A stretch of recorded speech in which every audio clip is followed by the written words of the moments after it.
Bonjour frères et sœurs, je vous salue dans le nom puissant de Jésus. Je veux faire cette petite vidéo pour vous informer de ce qui se passe pour que vous puissiez comprendre ce que Dieu est en train de faire. Aujourd'hui, le 13 septembre 2025, actuellement je suis au Népal. Je suis venu, ça fait à peu près une semaine.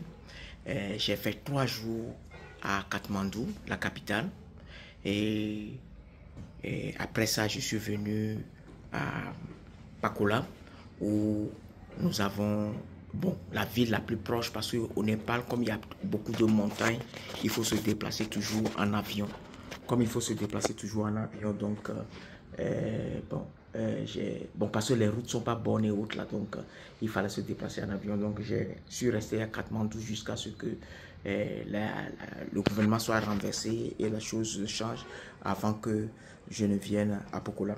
Parce que de Pokola, tu peux atteindre les montagnes les plus élevées du Népal. Bon, au fait, avant de venir au Népal, j'ai prié et je savais que je devais venir, oui, mais je priais. Mais le 2 septembre 2025, ça veut dire pas le mardi dernier, le mardi je suis passé, j'ai eu une visitation de Jésus qui a été strange parce que bon, j'ai toujours vu le Seigneur me visiter et autres là, mais le jour là, quand il est venu, c'est la première fois que j'ai vu Jésus pleurer avec des larmes. Parce que je priais par rapport au Népal. Et il m'a envoyé au Népal. Et quand il m'a envoyé au Népal, ce qu'il voyait, il pleurait. Il dit, ah, c'est qu'elle a fait ça.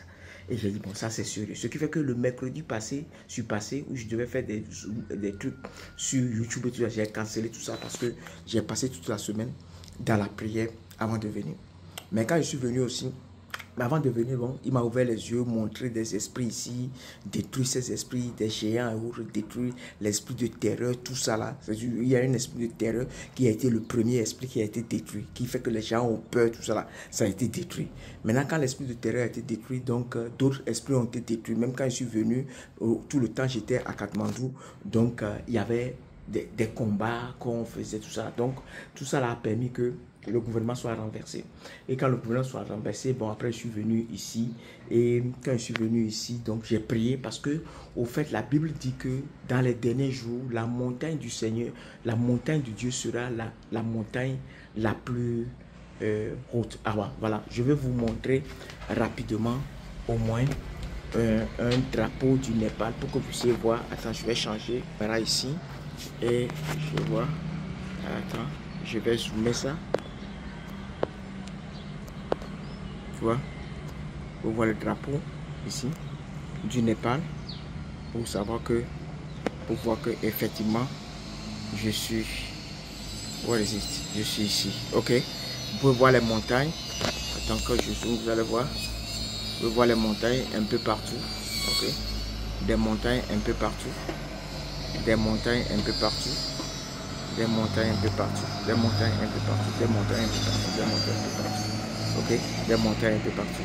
Ok, donc je vais dire que actuellement je suis au balcon. Ok, je suis au balcon, je vais même m'asseoir, je pense que ce serait mieux. Je suis au balcon. Donc comme la Bible dit que la montagne du Seigneur sera la montagne la plus haute, donc Dieu m'a montré cette montagne. Quand Dieu m'a montré cette montagne, j'ai vu que ce n'est pas une seule, c'est une montagne, mais qui a 7 piquets. Donc tu vois, vous voyez comment exactement, ça c'est bon ça. Comment la montagne là, c'est-à-dire il y a un pic, 2, mais ils sont tous ensemble, tu vois. Même ici, il y a des pics et autres là. Donc c'est une montagne, une seule montagne, mais en haut, il y a 3 et il y a 7 pics. La montagne du Seigneur dans les derniers jours, il y a 7. Donc, quand j'ai regardé ça, je suis venu. Donc, c'est hier que j'ai pu avoir accès. Bon, je ne suis pas parti vers l'Himalaya parce que les montagnes les plus hautes sont ici. Il y en a de 7000 mètres, il y a 2 qui sont de 8000 mètres. Maintenant, ça dit tout le monde parle de Everest, mais ce n'est pas Everest. Ça dit il y a Everest, mais il y a d'autres qui sont de 8000. Il y a au moins 2 ou 3 qui sont de 8000 mètres, il y en a de 7000 mètres. Donc, les plus grandes montagnes du monde sont ici. Donc, par rapport à ça, si les plus grandes montagnes du monde sont au Népal, donc prophétiquement, il faut venir renverser une vapeur, un rapport. Il faut venir le renverser au Népal. Donc, c'est là que Dieu, le Seigneur m'a envoyé. Donc, quand je suis venu, Donc j'ai prié, c'est hier que j'ai pu avoir accès à la montagne la plus haute, après avoir accès à la montagne la plus haute, dans le monde spirituel, hein, pas dans le monde physique, parce que moi je ne voulais pas aller jusque là-bas, parce que quand je suis sur le terrain, déjà c'était bon, et donc j'ai pu faire ça. Et quand j'ai fait ça, donc, parce que la Bible dit que dans la dernière jour, la montagne la plus haute sera celle du Seigneur. Donc ça veut dire que c'est le gouvernement, c'est-à-dire les montagnes représentent le gouvernement. Donc les gouvernements les plus dominants qui vont dominer, qui seront les plus hauts, qui vont dominer le monde entier, seront les organisations qui vont diriger, qui seront les organisations que Dieu même va établir, qui seront des chrétiens. Et je dis clairement que ce sont des chrétiens. Mais ce seront des fils de Dieu, au fait, des fils de Dieu, des gens qui seront transfigurés, qui seront comme Christ est aujourd'hui, qui peut prendre le corps glorifié comme le corps naturel et même le corps humain pour pouvoir gérer les choses, et leur tête sera synchronisée avec la tête de Dieu afin que tout ce qu'ils disent seront de Dieu et le Dieu va gouverner la terre. Et parce que si vous voyez en Apocalypse 15, Apocalypse 11 pardon, verset 15, il dit que lorsque la septième trompette sonnera, la terre ou bien le monde entier passera sous l'emprise du Seigneur, ok, du Jésus et du Père, et Jésus va gouverner ça pour toujours, ok. Donc par rapport à ça, je suis venu. Maintenant, l'autre chose que je veux que les gens comprennent, que actuellement au Népal, nous avons 91% d'hindous qui font de l'hindouisme, 89% de bouddhistes, et le reste, c'est-à-dire chrétiens, musulmans, tout le monde partage les autres 10%. Mais Jésus, il est mort. Pourquoi? Pour le monde entier. Quand il est mort pour tous les hommes, personne d'entre nous ne peut prendre de l'argent pour dire je vais aller acheter quelque chose. Et ton argent te donne droit à 100% de ce que tu as acheté. Et maintenant, quand tu as acheté la chose pour 100%, on te donne moins de 10 dedans. Ce n'est pas normal. Et l'image, c'est-à-dire ce qui se passe au Népal, c'est la même chose qui se passe dans le monde entier. Quand on regarde les hommes aujourd'hui qui sont chrétiens, les vrais chrétiens, quand je dis les vrais chrétiens, ce n'est pas les chrétiens sérieux, ils sont moins de 10% de la population mondiale. Donc, c'est l'image, c'est-à-dire n'est pas représenté. Donc, il faut venir renverser, parce que comme c'est le diable qui gouverne le monde actuellement à travers ses fils et ses organisations, il faut venir renverser ça. Donc, c'est ce qu'on est venu faire. Et quand on a renversé ça, et même quand le gouvernement a été renversé, après, on va détruire les démons qui permettent que ça soit la corruption et le faux qui gouverne le pays, tout ça là, quand on a détruit ces démons, ces principalités, et le gouvernement a été renversé, et les démons de peur, ça c'est depuis longtemps que la principauté de peur là, a été détruit, et les gens ont pu braver la peur et faire ce qu'ils ont fait pour renverser ce gouvernement. Maintenant, quand ils l'ont renversé, qu'est-ce qui s'est passé? C'est le ministre de justice, Chief Justice. Quand on dit Chief Justice, c'est comme bon, pas ministre, c'est-à-dire c'est le plus haut dans la juridiction, qui a pris le contrôle du pays maintenant, qui est en train de faire l'intérim, tu vois. Donc la justice, Dieu veut servir la justice, veut juger tous les gouvernements de dictature, tous les gouvernements de corrompus dans le monde entier, et ça va aller partout. Donc comme là où la montagne la plus haute a été faite, maintenant ça va se répandre partout. Donc je veux dire à tous les peuples qui sont épris de justice que Dieu arrive, et tous ceux qui croient qu'ils sont très forts et rien ne peut leur arriver. Leurs démons et leurs principautés seront tous détruits, et les gens vont braver, les populations vont se lever, et ça va se passer comme je l'ai dit depuis janvier, que Dieu m'a montré, je l'ai dit depuis janvier, parce que les renversements de gouvernement qu'on avait eu avant, ça se passait sans effusion d'âme. Maintenant, ça va plus se passer comme ça. Et c'est un jugement, parce que tous ces gouvernements corrompus de dictature, ils ont tué des gens, ils ont fait des tortures, arrestations arbitraires, emprisonnement injustifié, tout ça là. Donc, ce que eux aussi vont souffrir maintenant, c'est la conséquence de ce que, c'est-à-dire, c'est le fruit de ce qu'ils ont semé. Ok, c'est le fruit de ce qu'ils ont semé. Donc, c'est Dieu qui est en train de faire ça. Et c'est tout ce que je veux vous dire, que tout le monde sache, que ce soit en Europe, que ce soit en Afrique, et il m'a donné le nom de certains pays en Afrique, en Europe et en Amérique latine. La vapeur, c'est-à-dire la situation va changer. La situation va changer. De maintenant jusqu'à 2030, il y a un autre calendrier de 3 ans et demi, 3 ans et demi, 3 ans et demi, mais cette vidéo, je ne veux pas que ça soit long. Je ne peux pas vous dire ça. Mais actuellement, nous sommes rentrés dans le temps des grandes ténèbres. Ok, dans le temps des ténèbres. Ça va faire 3 ans et demi jusqu'en 2029. Ok, c'est-à-dire 26, 27, 28. Le 29, ça va faire 2029.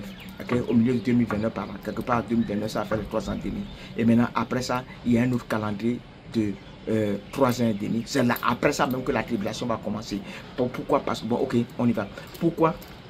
Parce que quand actuellement, on rentre dans les grandes ténèbres, 3 ans et demi, dans les 3 ans et demi qui va commencer, les 3 ans et demi qui commencent maintenant, comme les gens vont commencer par arracher les gouvernements et le contrôle des pays de la main de ceux qui ont alliance avec le diable, ok, alliance avec le diable et qui sont en train de gouverner et autres là. Donc quand ils vont leur arracher beaucoup de pays, donc ils vont vouloir maintenant les persécuter. Comme on va vouloir les persécuter un peu partout, c'est là la petite persécution va commencer vers quelque part vers 2029 et ça va continuer. Maintenant, pour que Dieu puisse sauver assez de personnes, il va les mélanger eux-mêmes et c'est là où la troisième guerre mondiale va arriver dans ce truc-là. Maintenant, après la troisième guerre mondiale, donc comme il y aura du chaos sur la terre, c'est là où l'antichrist va sortir. Et quand l'antichrist sort, l'antichrist va dire, bon, tout le monde n'a qu'à aller s'enregistrer pour qu'on puisse savoir combien de personnes qui restent réellement. Parce qu'il y aura vraiment beaucoup de morts, combien de personnes qui restent réellement. Et maintenant, quand l'antichrist va régner pendant 3 ans et demi, parce que c'est 3 ans et demi seulement, pendant 3 ans et demi, ok, ça fait de maintenant jusqu'à ça fait 10 ans et demi, 3 ans et demi, et maintenant, on aura les autres 3 ans et demi où les fils de Dieu vont sortir avec les... parce qu'ils auront des églises en, comment on appelle ça, comment on dit, pas en souterrain, mais c'est pour dire que les églises qui seront cachées parce qu'ils ne peuvent pas sortir et autres là, tu vois non, mais les vrais fils de Dieu seront là, les vrais hommes de Dieu seront là, les vrais enfants de Dieu seront là, ils ne vont pas abdiquer, ils ne vont pas se prosterner à l'antichrist, faire les choses de l'antichrist, mais ils vont sortir et ils seront empowered avec beaucoup de puissance et même ils auront beaucoup de puissance et vont sortir pour faire la bataille des derniers jours et les autres 3 ans et demi maintenant sera maintenant après les 2040 là, c'est là où maintenant le righteousness, quand on dit quoi, la justice de Dieu va commencer maintenant par gouverner la terre. Et maintenant quand ça va commencer par gouverner la terre, c'est là où on va essayer, on va pas essayer, on va avoir l'église sans tache, c'est-à-dire susciter l'église sans tache ni rite. Et une fois que l'église sans tache ni rite arrive, donc comme les gens ne pêchent plus, les gens ne pourront plus mourir. C'est en ce moment que les gens pourront être enlevés. C'est en ce moment que l'enlèvement va venir. Mais entre-temps, le Seigneur viendra, mais quand il vient, c'est ceux qui seront transfigurés, ce qui seront les fils de Dieu qui pourront le voir, parce qu'ils seront dans la même nature que Dieu. Et c'est là où on va parler de la noce des trucs. Donc bon, ok, j'ai parlé assez, donc je vais m'arrêter ici. La vidéo fait déjà 13 minutes, donc que Dieu vous bénisse. Je vais upload cette vidéo pour que ça puisse vous édifier, vous tous, et même n'ayez pas peur. C'était chaud, très chaud au Népal, mais moi j'étais là pendant que ça se passait et il n'y a rien, ok? Donc que Dieu vous bénisse. On est dans le combat. La justice de Dieu va gouverner le monde. Amen. On va arracher le monde au diable et au mal qui se passe un peu partout. Que Dieu vous bénisse. Amen. Mais si cette vidéo vient vers toi aussi et tu crois que c'est la vérité, Dieu et le Saint-Esprit t'a convaincu, il faut partager ça. Merci. Que Dieu vous bénisse. Bye. Mais l'essentiel est que tu donnes ta vie à Jésus. Et si tu as déjà donné ta vie à Jésus, que tu sois sérieux avec Jésus. Parce que ça va chauffer. Parce que les 14 ans que j'ai annoncé là, ce ne serait pas bon. Okay? Ce ne serait pas bon pour ceux qui ne sont pas de tout leur cœur en Jésus. Amen. Que Dieu vous bénisse. Bye bye.